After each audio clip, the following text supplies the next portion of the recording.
Good morning, students. Today we will start our first topic, tense. Tense, as you know, is divided into three parts. The first one is present. The second one is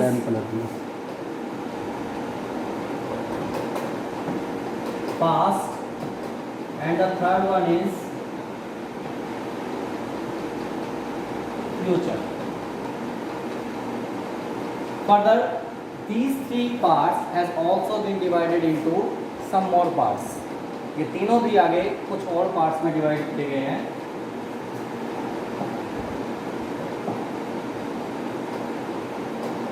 Present is divided into four parts. First one is simple present. The second one is present continuous. Third, present perfect, and the fourth one is present perfect continuous. Similarly, past and future also has four parts. When we discuss about these two, past, simple past, similarly past continuous, past perfect, and past perfect continuous. Okay, right? Past perfect continuous. The third one, future, is also divided into four parts. First one is simple future. Second, future continuous. Third,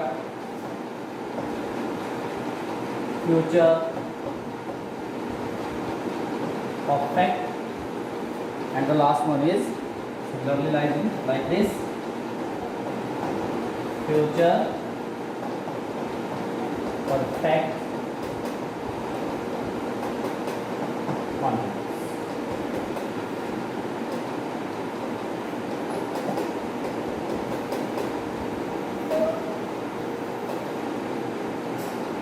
So today we will discuss about our first tense, simple present.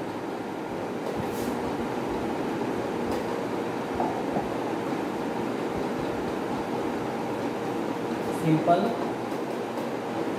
present.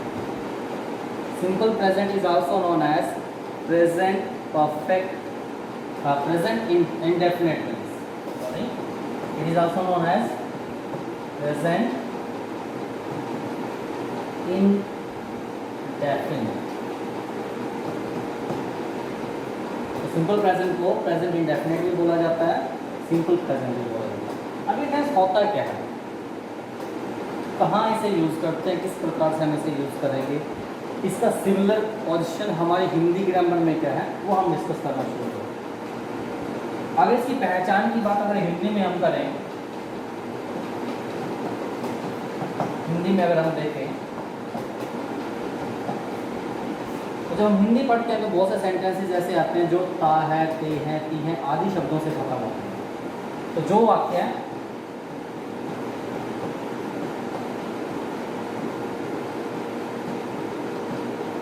Hindi में ता है, ते हैं,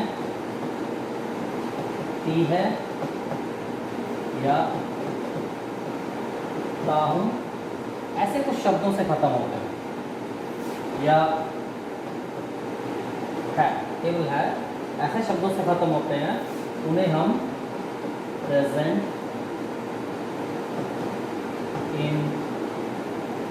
indefinite के sentences कहते हैं। तो pre condition हमारे लिए क्या है, हमारी कंपैरेटिव हिंदी ग्रामर में जो वाक्य हिंदी में बोलने में ता है, ते हैं, ती हैं, ता हूँ या है से खत्म होता है, तो वो प्रेजेंट इंडेफिनिट की कैटेगरी के अंदर कंसीडर किया जाए। फॉर एग्जाम्पल ले सकते हैं इसका कोई भी। सोहन स्कूल जाता है।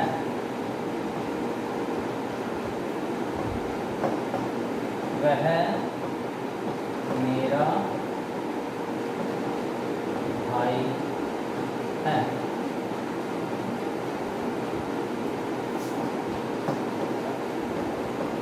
मेरे पास 2 कार हैं।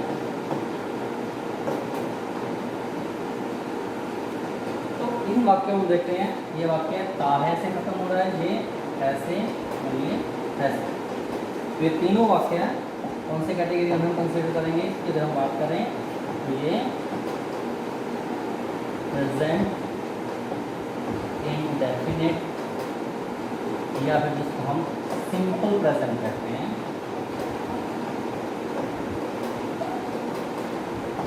इस सेंस के अंदर आते हैं।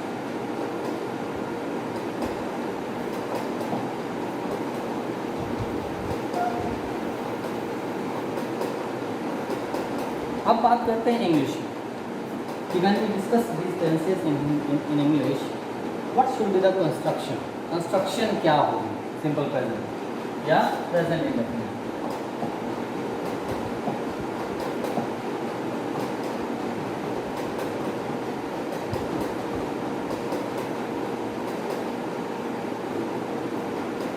कंस्ट्रक्शन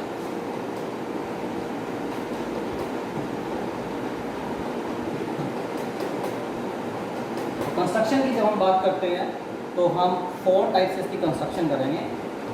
फर्स्ट वन इज, इसको हम बोलते हैं assertive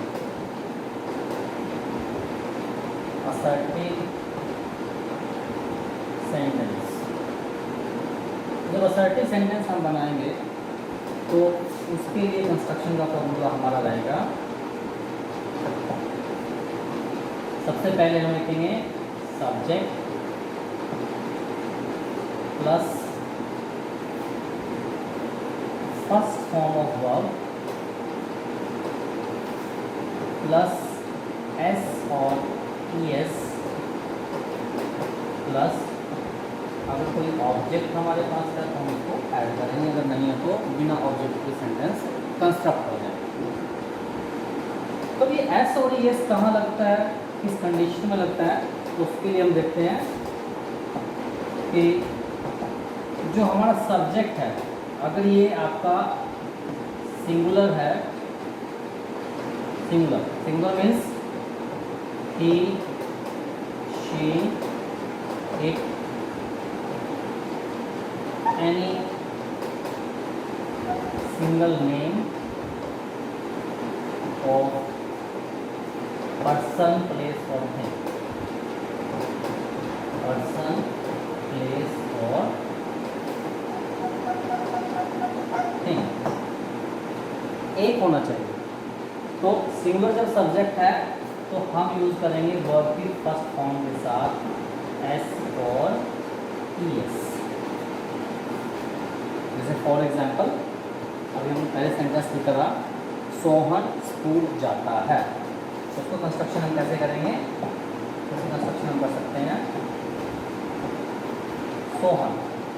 Sohan is singular, school जाता है, जाना हमारा एक्शन हो गया वर्ब गो, क्योंकि ये सिंगुलर है तो एस और ईएस हम इसके साथ यूज करेंगे, गोज टू स्कूल।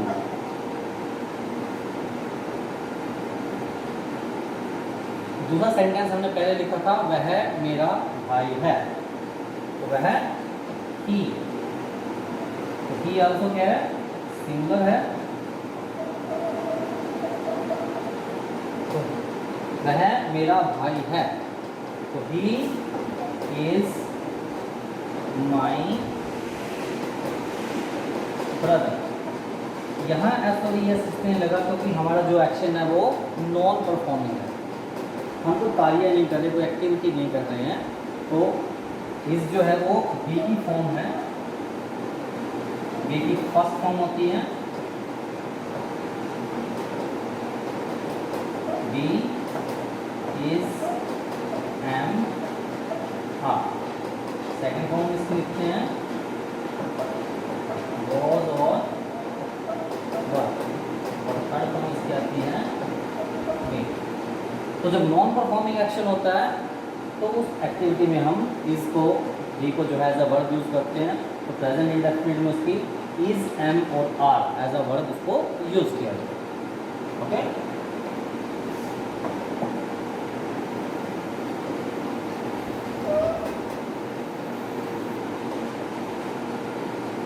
अब एस और एस किस कंडीशन में नहीं लग रहा है, दूसरी कंस्ट्रक्शन इसमें हमारी थी सब्जेक्ट प्लस वर्ब की फर्स्ट फॉर्म प्लस ऑब्जेक्ट। ये कब लगाएंगे हम, जब हमारा सब्जेक्ट प्लूरल है, भी हो सकता है यू, दे, आई, ये आपके प्रोनाउन हो सकते हैं, नेम मोर देन वन,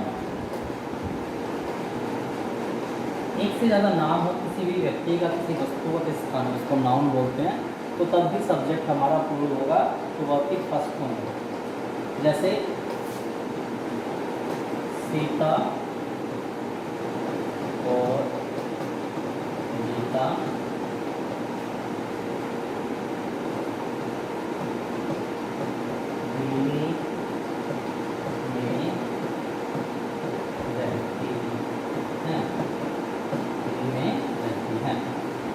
हम देख रहे हैं कि जो सीता और गीता है वो दो नेम है, one is Sita, second is Gita, तो हमारा सब्जेक्ट कैसा हो गया, प्लूरल। सब्जेक्ट हमारा कैसा हो गया, प्लूरल सब्जेक्ट है। तो जब प्लूरल सब्जेक्ट हो गया तो हम वर्ब की फॉर्म के साथ एस और एस का यूज नहीं करेंगे। तो इसी कंस्ट्रक्शन हम कैसे बनाएंगे, हम कंस्ट्रक्टेड सीता एंड गीता, और वर्ब हमारी है रहना, रहने को इंग्लिश में बोलते हैं लिव, LIVE, क्योंकि प्लूरल है तो कोई एस और एस नहीं लगेगा, कहाँ जाती है, लिव इन डेल, लिव इन डेल। तो प्रेजेंट इंडेफिनिट में सबसे पहले जो मेन बात हमें ध्यान रखनी है वो सिंगुलर और प्लूरल सब्जेक्ट है।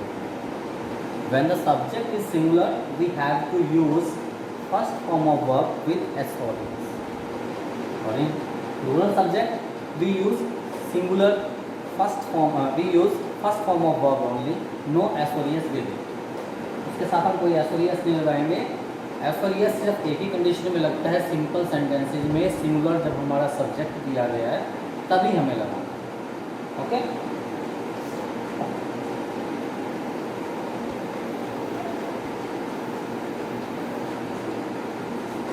नेक्स्ट टाइप ऑफ सेंटेंस हमारा आता है वो है negative.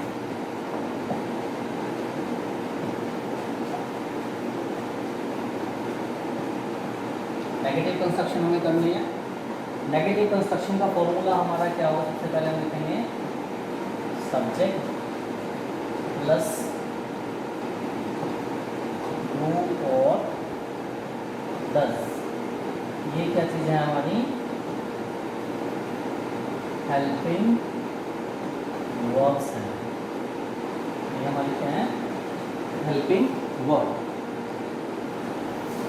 Plus first form of. अब यहाँ देखिए कि यहाँ पर कोई एस और एस का कोई यूज़ नहीं है। एस और एस यूज का यूज़ सिर्फ सिंगुलर सब्जेक्ट के साथ सिंपल सेंटेंसेस में है, असर्टिव सेंटेंसेस हम बोलते हैं।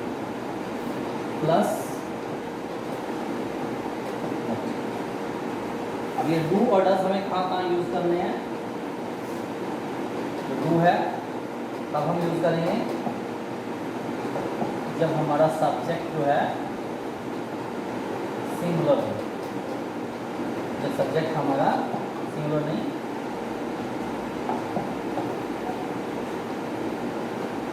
प्लूरल है। अगर हमारा सब्जेक्ट कैसा है? सिंगुलर है, सब्जेक्ट हमारा कैसा हो गया? सिंगुलर, तो हेल्पिंग वर्ब भी हमारी मॉडिफाई हो जाएगी। तो डू की जगह हम क्या यूज करेंगे? डज या डू हेल्पिंग वर्ब के तौर पर इस्तेमाल। क्लियर? नेगेटिव कंस्ट्रक्शन में सब्जेक्ट प्लस डू और does as helping verb plus verb की फर्स्ट फॉर्म प्लस ऑब्जेक्ट।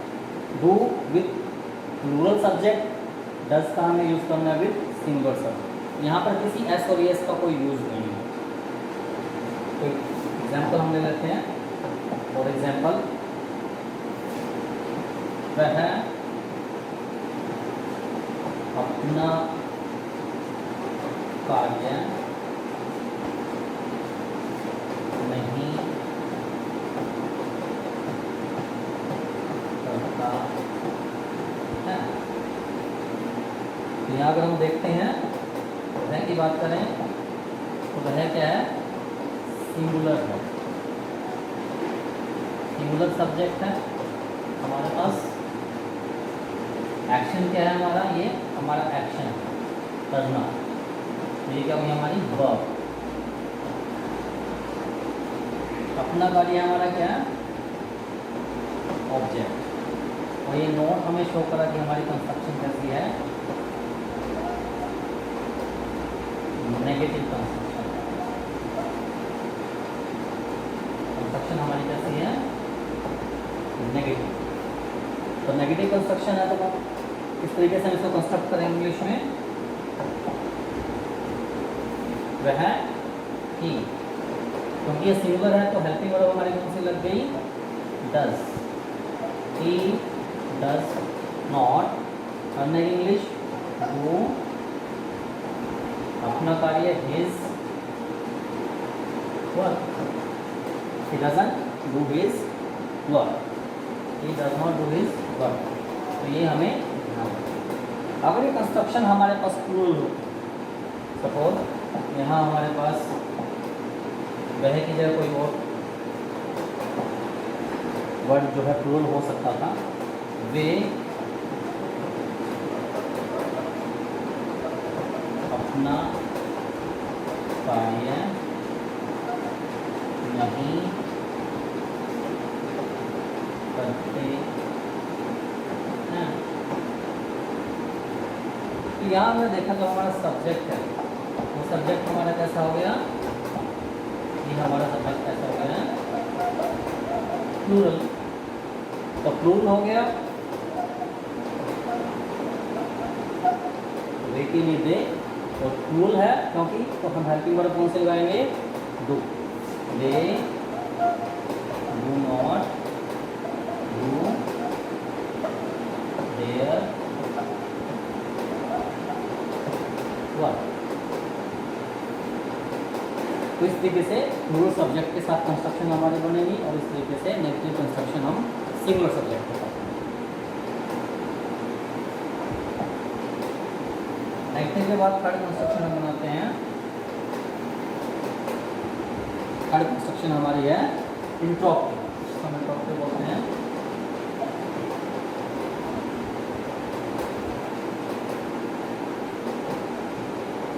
जिसमें बाद में एक क्वेश्चन मार्क आता है सेंटेंस को लिखने में या बोलने में।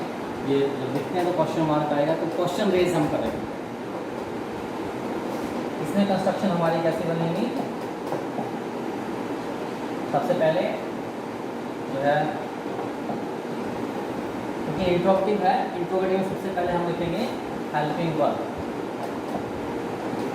सबसे पहले हम लिखेंगे हेल्पिंग वर्ब हमारे कौन कौन से थी, हु और does plus subject plus first form of verb plus object if any, अगर कोई है तो हम बोलेंगे। तो यहाँ पे देखिए वर्ब की फर्स्ट फॉर्म लग रही है, यहाँ पर कोई भी चीज़ जो है हमारा ऐसा नहीं है कि यहाँ पर एस और एस का कोई यूज़ है। एस और एस का यूज़ हमें सिर्फ सिंपल सेंटेंस में करना और कहीं पर भी नहीं। हु और डज का यूज़ का फॉर्मूला हमारा सेम ही रहेगा जो हमने नेगेटिव सेंटेंस में डिस्कस किया था। आपको एग्जाम्पल हम लिख लेते हैं इसका।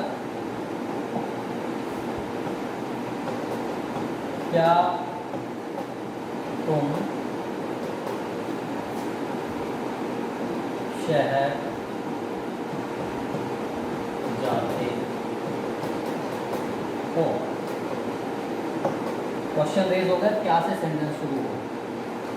तो हम इसको देखते हैं, ये हमारा सब्जेक्ट कैसा है, यू, ये प्लूरल की कैटेगरी में आता है। इंट्रोगेटिव सेंटेंस में प्लूरल के साथ हम कौन सी हेल्पिंग वर्ब यूज करेंगे, डू, यू।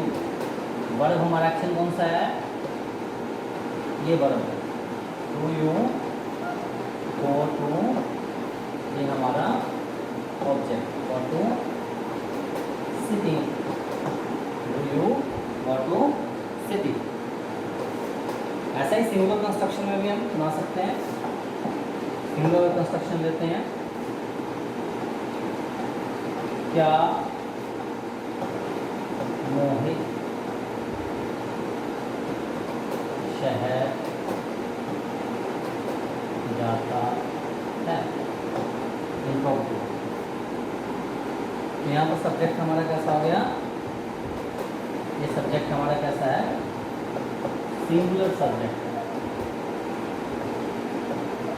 जब सब्जेक्ट सिंगुलर हो गया तो इंट्रोगेटिव में हेल्पिंग वर्ब कौन सी यूज करेंगे, ये डज। देखें, does Mohit go to city, does Mohit go to city. तो इस तरीके से हम इंट्रोगेटिव कंस्ट्रक्शन जो है वो बना सकते हैं।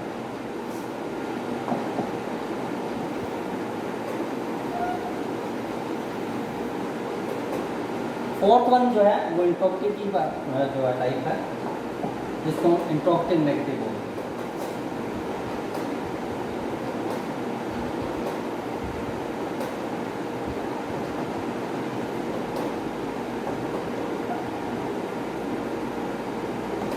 जो सेंटेंस हमें दिया गया, जो कंस्ट्रक्शन हमारे पास आई है वो इंट्रोगेटिव भी या क्वेश्चन भी रेज करिए, लेकिन नेगेटिव सेंस में। क्वेश्चन कैसा है, नेगेटिव है हमारा। तो जब नेगेटिव क्वेश्चन होगा तो कंस्ट्रक्शन भी हमें जो है नेगेटिव सेंस में बनानी है। तो फॉर्मूला क्या होगा बनाने का, कंस्ट्रक्शन का रोल क्या है इंग्लिश में, सबसे पहले हम लगाएंगे, क्योंकि इंट्रोगेटिव है तो सबसे पहले हेल्पिंग वर्ब भी लिखी जाएगी। तो हेल्पिंग हमारी कौन कौन सी हैं, हु और डज प्लस सब्जेक्ट।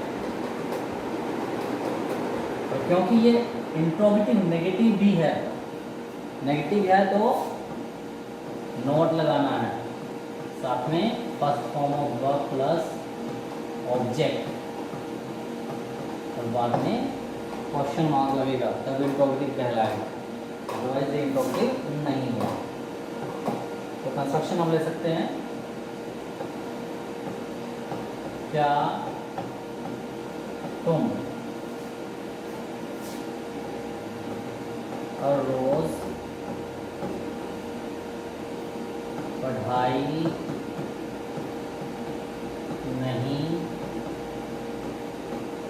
करते हो, क्या तुम हर रोज पढ़ाई नहीं करते हो। कैसे कंस्ट्रक्शन करेंगे, तुम यू है किस कैटेगरी में आता है, रूल की कैटेगरी में आता है, तो हम इसको डू के साथ डिफाइन करेंगे, डू यू। वर्ब क्या है, पढ़ाई नहीं करना, पढ़ाई नहीं करना क्या है, लर्न, स्टडी।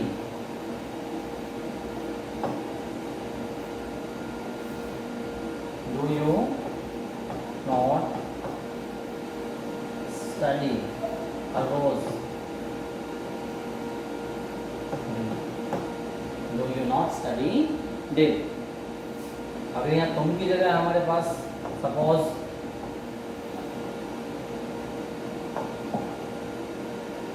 कोई नाम होता या वह होता, क्या वह हर रोज पढ़ाई नहीं करता है? यहाँ पर क्या जाएगा?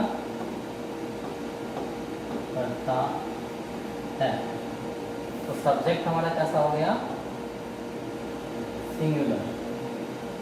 जब सब्जेक्ट हमारा सिंगुलर हो गया, इसको भी हम मॉडिफाई करेंगे। तो सिंगुलर सब्जेक्ट में हम क्या करेंगे? सब्जेक्ट सिंगुलर है तो हेल्पिंग वर्ड हमारी कौन सी लगेगी? डस। डस ही, क्योंकि इंट्रोगेटिव नेगेटिव है साथ में, तो नेगेटिव है तो नॉट यहाँ पे लगाना है, बाद में नहीं। Not is always use before verb, verb से पहले ही लगेगा, वर्ब के बाद नहीं लगाना। डस ही नॉट स्टडी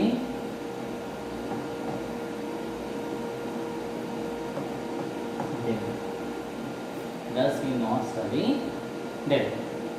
तो ये 4 टाइप की कंस्ट्रक्शन थी जो प्रेजेंट इंडेफिनिट में हम बना सकते हैं। सिंपल कंस्ट्रक्शन जो हमें करनी है, सिंपल सेंटेंस में बनाना, जिसको हम असर्टिव बोलते हैं। तो उस कंडीशन में प्रेजेंट इंडेफिनिट टेंस के अंदर सिंगुलर सब्जेक्ट के साथ वर्ब की फर्स्ट फॉर्म और एस और एस लगाते हैं।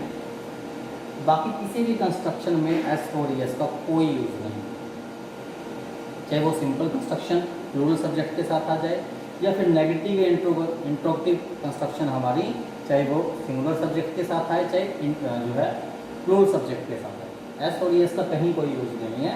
एस और एस को हम सिर्फ सिंपल प्रेजेंट के सिंपल सेंटेंस में सिंगुलर सब्जेक्ट के साथ ही यूज़ करते हैं, वर्ब के साथ। अदरवाइज वहाँ और कहीं पर इसका कोई यूज़ हम नहीं करते।